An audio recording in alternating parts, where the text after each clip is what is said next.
తన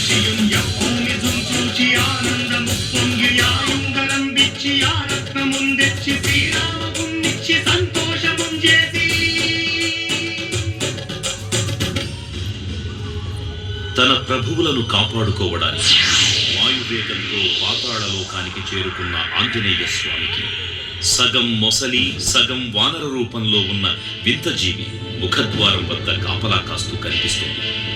ఆ జీవి మకరధ్వజుడు అనే తన పుత్రుడని, మహాసముద్రాన్ని దాటుతుండగా నీటిలో పడ్డ తన పేదవిందు ఒక మొసలి గ్రహించడం వల్ల జన్మించాడని తెలుసుకొని ఆశ్చర్యపోతారు హనుమంతుల వారు.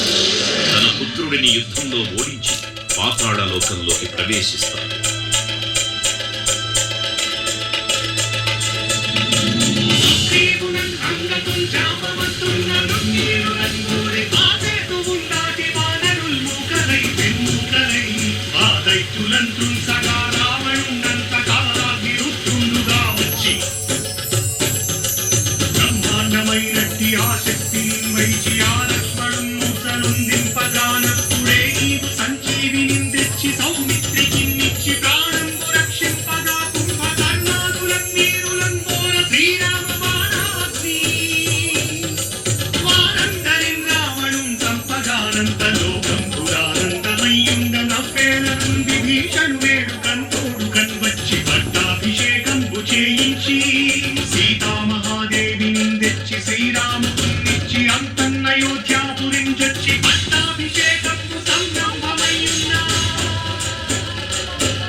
పాతాళలోకంలో అడుగుపెట్టిన పవనపుత్రులు మహిరావణ మరియు అహిరావణ సోదరులతో భీకరపు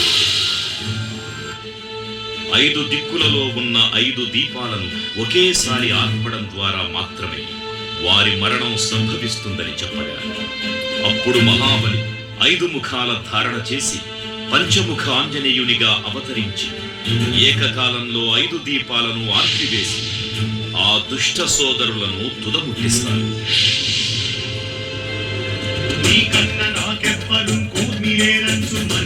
శ్రీరామ భక్త ప్రశస్తంగా నిన్ను సేవించి నీ కీర్తనలు చేసిన